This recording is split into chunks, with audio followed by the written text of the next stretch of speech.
Tu ne perds jamais ce que tu aimes, tu ne perds que ce à quoi tu t'attaches. C'est une nuance invisible, mais elle change tout.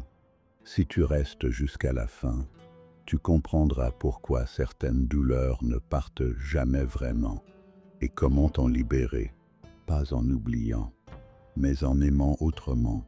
Il y a une forme de douleur qui ne crie pas. Elle s'installe doucement comme une racine invisible qui serre le cœur. C'est celle qui naît quand tu veux garder ce qui n'est plus, quand tu tiens trop fort à ce que la vie te demande de lâcher. Tu t'accroches à une personne, à une image, à un moment, à une promesse. Tu dis que c'est de l'amour, mais au fond, ce n'est souvent que de la peur. Peur d'être seul, peur d'oublier, peur de ne plus être aimé. Alors tu tiens, tu contractes ton âme autour de ce lien, comme un poing fermé autour de l'eau. Mais plus tu tiens, plus l'eau s'échappe. L'amour ne retient pas, l'amour ne contrôle pas, l'amour ne fait pas de prison. L'amour, le vrai, il laisse partir, il laisse respirer, il bénit même ce qui s'éloigne. Mais ton ego, lui, il veut garder, il veut posséder, il veut figer ce qui, par nature, est fluide. Et c'est là que naît l'attachement, ce nœud intérieur qui t'enferme, ce lien invisible que tu crois noble, mais qui t'empêche de grandir. Parce que l'attachement n'a rien à voir avec l'amour. L'attachement vient du vide, l'amour vient de la plénitude. Tu t'attaches quand tu penses manquer. Tu aimes quand tu sais que tu es complet. Tu vois la différence, elle est immense. Et pourtant, elle est presque imperceptible dans le bruit du quotidien.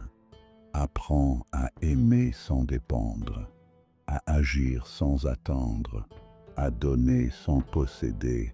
C'est ça la voie du sage. C'est ça, le vrai courage intérieur. Il ne s'agit pas de devenir froid, ni de renier tes émotions.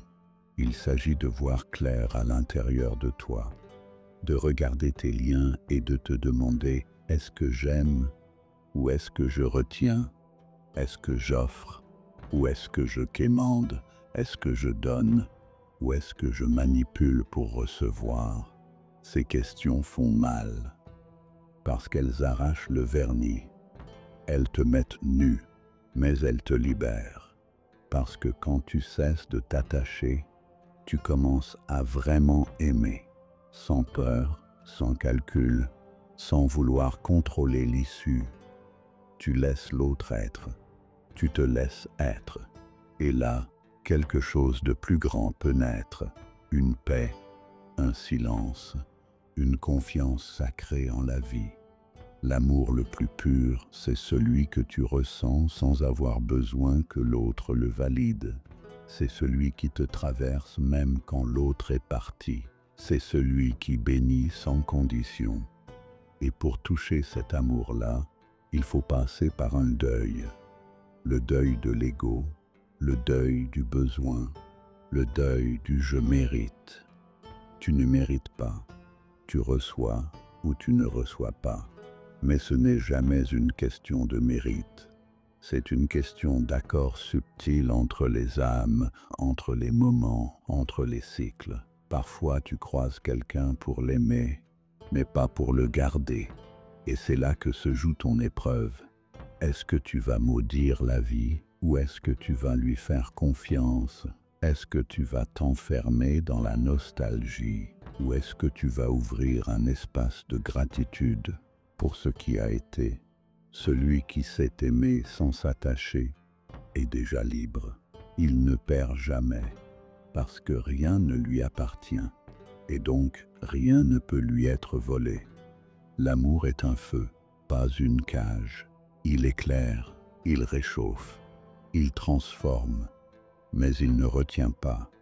Si tu sens que tu souffres, regarde si tu n'as pas confondu ton besoin avec ton amour, parce que ce que tu tiens trop fort finit toujours par t'échapper ou t'étouffer. Alors desserre les doigts, desserre le cœur, et dis-toi simplement, ce qui est à moi viendra, ce qui ne l'est pas, partira. Et dans les deux cas, je reste entier, je reste digne, je reste ouvert. C'est ça, l'art du détachement. Et ce n'est pas un rejet, c'est une offrande à la liberté, à la paix, à l'amour vrai. C'était la leçon du jour. On se retrouve très bientôt pour aller trancher de nouvelles vérités, mon disciple. C'était l'âme du sage.